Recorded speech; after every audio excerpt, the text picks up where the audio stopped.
Hello dear ICR aspirant, good morning everyone and welcome back on agri update YouTube channel. I hope आप सभी अच्छे होंगे ना। आपके एग्जामिनेशन की प्रिपरेशन भी काफी अच्छी चल रही होगी। ड्यूरिंग एग्जाम प्रिपरेशन अगर आपको प्रिपरेशन से रिलेटेड कोई प्रॉब्लम्स आ रही है तो आप हमारे टेलीग्राम ग्रुप पर ज्वाइन होकर फ्रिक्वेंटली अपने प्रॉब्लम्स को हमारे साथ शेयर कर सकते हो। जरूर उसको आपको सोल्यूशन मिलेगा। आज का एक बहुत ही इंपॉर्टेंट टॉपिक है। आज की वीडियो का टॉपिक हमारा नॉर्मलाइजेशन का, ठीक है। आईसीआर के रिजल्ट में ये प्रोसेस होती है, आप सभी को पता है, लेकिन ये फॉलो कैसे की जाती है, आपके रिजल्ट पे इसका इफेक्ट क्या पड़ता है, एंड शिफ्ट वाइज पेपर होने के बाद इसके प्रॉफिट है या फिर इसके हमारे लॉस होने वाले, तो हम एक एक करके इन सारे इंपॉर्टेंट पॉइंट पे बात करेंगे, ठीक है। आप सभी को पता है कि आईसीआर एग्जामिनेशन अलग अलग दिनों में होता है, तो इसी बीच में एक प्रोसेस फॉलो की जाती है रिजल्ट को डिक्लेयर करने के लिए, जिसको बोलते हैं नॉर्मलाइजेशन, ठीक है। आपको इसके बारे में इंफॉर्मेशन बुलेटिन में बहुत सारी अपडेट्स मिल जाएंगी, लेकिन हम एक बेसिक आइडिया जानें कि ये होता क्या है, ठीक है।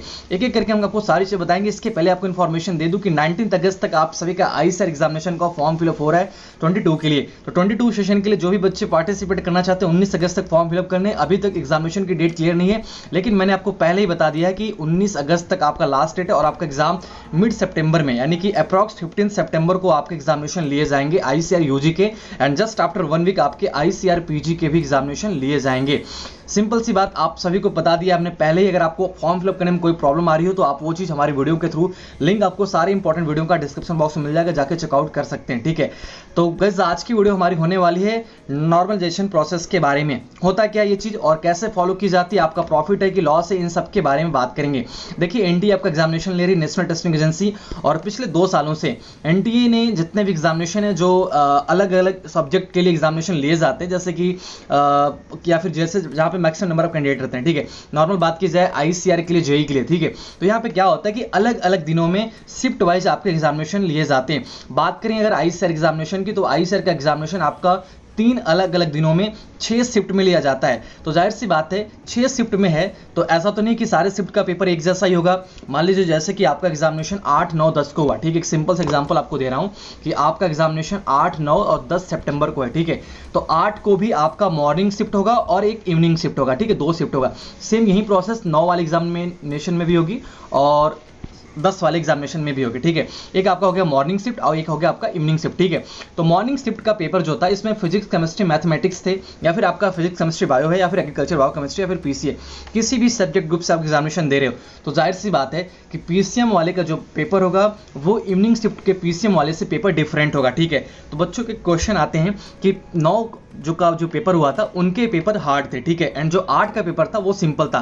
तो यहाँ पे एनटीए क्या करती है, रिजल्ट डिक्लेयर करने के लिए एक प्रोसेस फॉलो करती है, जिसको हम सिंपली क्या बोलते हैं, उसको बोलते हैं नॉर्मलाइजेशन, ठीक है। उसके बारे में हम अलग अलग अच्छे से जानने वाले हैं। इसके बारे में आपको परसेंटाइल स्कोर पे जहां पे भी अगर देखो किसी भी कॉम्पिटिटिव एग्जामिनेशन में, ठीक है, यहाँ पे कॉम्पिटिटिव एग्जामिनेशन की बात की जा रही है, अगर आपका स्कोर कार्ड परसेंटाइल के बेसिस पे रिलीज किया जा रहा है तो आप जरूर ये समझिएगा कि वहां पे ये प्रोसेस फॉलो की गई है, नॉर्मलाइजेशन की प्रोसेस, ठीक है। क्या होता है देखिए यहाँ पे सिंपल सी बात है, for multi shift paper raw marks obtained by the candidate in different shift, यानी कि मल्टी शिफ्ट में पेपर होता है तो अलग अलग मार्क्स बच्चे ऑब्जॉर्व करते हैं, जिसके बेसिस पे उनका जो कट ऑफ होता है, जो एनटीए स्कोर होता है, वो बहुत ज्यादा करता है। सिंपल सी बात आप ये समझिएगा कि सब्जेक्ट वाइज के अलावा, ठीक है, सब्जेक्ट ग्रुप वाइज भी यहां पर डिफरेंशिएशन हो सकते हैं।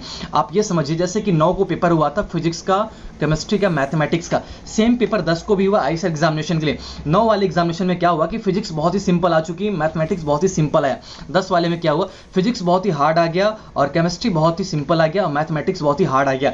तो जाहिर सी बात है कि जिस भी कैंडिडेट ने 9 को एग्जामिनेशन दिया, इसके 600 में से टोटल 500 प्लस मार्क्स आए, क्योंकि फिजिक्स, केमिस्ट्री सिंपल है। वहीं 10 के एग्जामिनेशन में 600 में से इसके मार्क्स आए 300।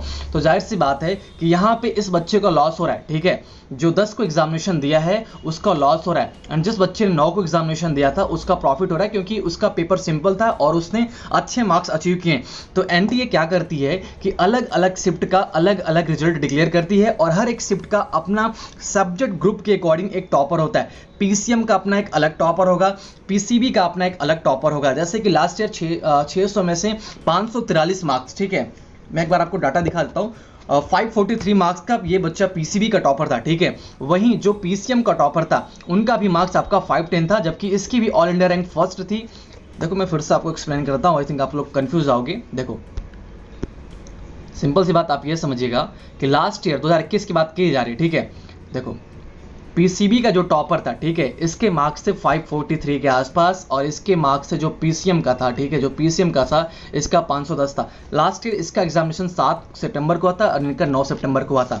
अब सिंपल सी बात है, इन दोनों का डिफरेंशिएशन देख रहे हो 33 मार्क्स का, लेकिन दोनों की ऑल इंडिया रैंक फर्स्ट है। क्यों? क्योंकि ये दोनों अपनी अपनी शिफ्ट के टॉपर हैं, ठीक है। तो ऐसे ही हर एक शिफ्ट का टॉपर डिक्लेयर किया जाता है। और सिंपल सी बात आप ये भी समझिएगा कि टॉपर के साथ साथ यहाँ पे और कुछ चीजें होती हैं। जो एनटीए आपका स्कोर डिक्लेयर करता है वो आपका परसेंटाइल बेसिस पे होता है, यानी कि वो परसेंटाइल स्कोर होता है। कोई भी आपको मार्क्स नहीं बताए जाते हैं, बाद में पहले मार्क्स बताए जाते थे, लेकिन अब ऐसा नहीं होता है। अब आपको यहाँ पे परसेंटाइल के बेसिस पे स्कोर मिलती है। एंड इसके अलावा हर एक सब्जेक्ट का भी अपना अलग अलग परसेंटाइल स्कोर होता है, जो कि आपके रिजल्ट को और सिंपली डिक्लेयर करने में ये प्रॉफिटेबल होता है। बहुत इंपॉर्टेंट चीजों की बच्चे सोचते हैं कि कट ऑफ के बेसिस पर कौन से लोग काउंसलिंग के लिए एलिजिबल होते हैं, तो बहुत इंपॉर्टेंट बात है, आईसीएआर एग्जामिनेशन में जो भी बच्चा 0 मार्क्स पाया हो या फिर उसकी परसेंटाइल बहुत ही कम हो, 0 हो, वो सभी लोग आईसीएआर एग्जामिनेशन की काउंसलिंग के लिए एलिजिबल रहते हैं। Candidate scoring above 0 marks percentile would be eligible to register for counselling, यानी कि जिनके भी 0 मार्क्स हैं सभी लोग काउंसलिंग पार्टिसिपेट कर सकते हैं, लेकिन गारंटी नहीं है कि उनको कॉलेज मिल जाएगा, ठीक है। As there is no cut off for any of the category, किसी भी कैटेगरी के लिए कोई भी कट ऑफ पहले से डिक्लेयर नहीं किया गया है, जैसे कि और अदर एग्जामिनेशन में भी होता है, नीट में होता है कि 143 147 मार्क्स से बच्चे के 143 47 मार्क्स से ऊपर वाले ही लोग काउंसलिंग में एलिजिबल हैं। बट अपने आईसीआर में ऐसा नहीं है, यहाँ पे 0 मार्क्स वाला बच्चा भी काउंसलिंग के लिए पार्टिसिपेट कर सकता है 500 रुपये पे आउट करके, ठीक है। तो सिंपल सी प्रोसेस हमने आपको समझा दी है कि अलग अलग ग्रुप के अलग अलग टॉपर होते हैं, पेपर का जो डिफिकल्टी लेवल होता है वो अलग अलग होता है, इसलिए बच्चे आपस में कंफ्यूज ना हो, इसलिए सभी शिफ्ट का, ठीक है, जैसे कि आपका एग्जाम जो 7 को हुआ था यहां भी 600 मार्क्स का पेपर होगा, 8 वाले एग्जामिनेशन का भी पेपर 600 मार्क्स का होगा, 9 वाले एग्जामिनेशन का पेपर ही 600 मार्क्स का होगा। तो क्या होगा कि 9 वाला बच्चा क्या है, सेम वही पेपर है, इनके पेपर बहुत ही हार्ड आ चुके हैं, इनका मार्क्स बहुत कम आएगा, लेकिन ये अपना ग्रुप का टॉपर है, ठीक है, इनके 300 मार्क्स ही आए हैं अपने ग्रुप में सबसे हाईएस्ट, तो ये टॉपर है। वहीं इनके 500 मार्क्स आए, 7 वाले बच्चे का जो उसका 7 को एग्जामिनेशन था उनके 500 मार्क्स हैं, उसका मार्क्स 500 है और 9 वाले का मार्क्स 300 है, तो दोनों में 200 मार्क्स का डिफरेंट है, लेकिन दोनों ही अपने ग्रुप के टॉपर हैं, ठीक है। तो ये होती है नॉर्मलाइजेशन प्रोसेस, बहुत ही सिंपल सा प्रोसेस है। आप सभी लोग रिजल्ट देने एग्जाम देने के बाद, रिजल्ट आने के बाद ये सब सारी चीज़ें समझ जाओगे, ठीक है। उसके बाद आपको ऑनलाइन एग्जामिनेशन देना पड़ेगा आईसीआर का, देन आपका आंसर की भी आएगा, आंसर की बेसिस पे आप लोग अपने क्वेश्चन पेपर भी आपके सामने पुटअप किया जाएगा, आपका जब आंसर की आएगा ऑफिशियल, तो वहाँ से अपने मैच कर सकते हो, आपको पता चल जाएगा कि आपका एग्जामिनेशन आपका सिलेक्शन होने वाला है कि नहीं होने वाला, ठीक है। आपको जो भी फर्दर इन्फॉर्मेशन होगी एग्री अपडेट यूट्यूब चैनल पर टाइम टू टाइम मिलती रहेंगी। और हाल ही में हमने अपने आईसीआर की टॉपर टॉक सीरीज स्टार्ट की, जिसमें कि हम तमाम यूनिवर्सिटी के तमाम सब्जेक्ट ग्रुप के टॉपर्स को ला रहे हैं अपने यूट्यूब चैनल पे और उनसे बात करें उनकी प्रिपरेशन स्ट्रेटजी को लेके, तो जरूर उस सीरीज को ज्वाइन कीजिए, रैंक आपका अच्छा है। तो सिंपल सा प्रोसेस हमने आप सभी को बता दिया है। अगर इसके अलावा कोई प्रॉब्लम आ रही है तो आप लोग कमेंट बॉक्स में कमेंट करके हमसे पूछ सकते हैं। टेलीग्राम ग्रुप का लिंक वीडियो के डिस्क्रिप्शन बॉक्स में ज्वाइन होकर वहां पे आप हमसे सारी चीजें अपने प्रॉब्लम्स को आस्क कर सकते हैं। थैंक यू सो मच आप सभी को देखने के लिए, बहुत बहुत धन्यवाद। किसी को भी कोई प्रॉब्लम होगी तो फ्रिक्वेंटली अपने प्रॉब्लम्स को हमारे साथ शेयर कर सकते हैं। बहुत बहुत धन्यवाद आप सभी का, थैंक यू सो मच। पढ़ते रहिएगा, एग्जाम देते रहिएगा, कोई भी प्रॉब्लम्स होगी हम आपके साथ हैं, ठीक है। All the best for upcoming examination. Thank you.